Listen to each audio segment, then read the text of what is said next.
जय श्री राम, जय माँ गंगे। भाइयों और बहनों, स्वागत है आपका इस दिव्य भक्ति यात्रा में। आज हम आपको लेकर चलेंगे एक अद्भुत तीर्थ यात्रा पर, जहाँ आस्था, श्रद्धा और भक्ति एक साथ मिलकर जीवन को पवित्र बना देते हैं। हिंदू धर्म में कहा गया है, तीर्थ यात्रा करने से पापों का नाश होता है और मन को शांति मिलती है। भारतीय संस्कृति में तीर्थ यात्राओं को विशेष स्थान है, चाहे काशी हो, प्रयागराज हो, बद्रीनाथ के दिव्य धाम हो या फिर गंगा जी का पावन तट। हर स्थान अपने आप में एक दिव्यता समेटे हुए है।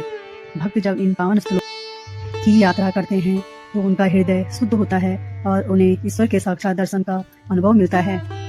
कहा जाता है, गंगा स्नान से शरीर शुद्ध होता है, दर्शन से आत्मा शुद्ध होती है और यात्रा से जीवन सफल होता है। भाइयों और बहनों, एक समय की बात है, राजा भागीरथी ने कठोर तपस्या करके माँ गंगा को स्वर्ग से धरती पर लाने का प्रण किया। उनकी भक्ति और संकल्प से प्रसन्न होकर गंगा जी ने धरती पर अवतरण किया।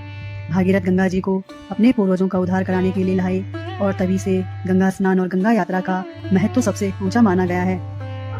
आज भी जब भक्त गंगा स्नान करके काशी या प्रयागराज की यात्रा करते हैं तो मान्यता है कि उनके पाप धुल जाते हैं और उन्हें मोक्ष प्राप्त होता है।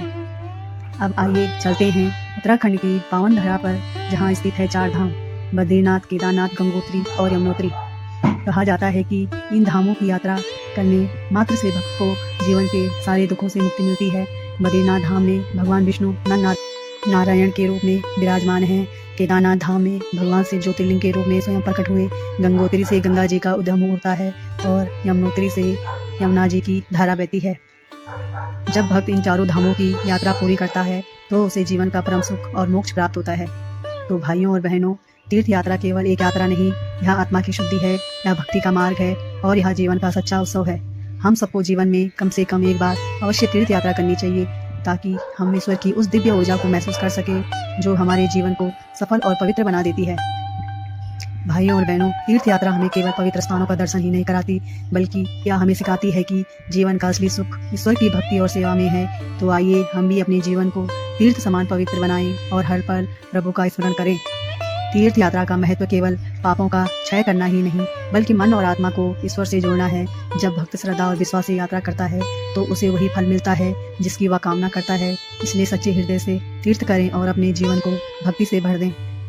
आज की इस यात्रा कथा से हमें यह सीख मिलती है कि ईश्वर हमेशा अपने भक्तों की आस्था को स्वीकार करते हैं।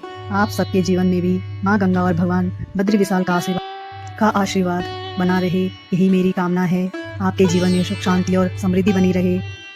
तो भाइयों और बहनों, यह थी आज की पावन तीर्थ यात्रा कथा। अगर आपको यह कथा अच्छी लगी हो तो इसे और भक्तों को तक अवश्य पहुंचाएं, ताकि सभी को तीर्थ यात्रा का पुण्य फल प्राप्त हो सके। ओम नमः शिवाय, जय माँ गंगे, हर हर महादेव।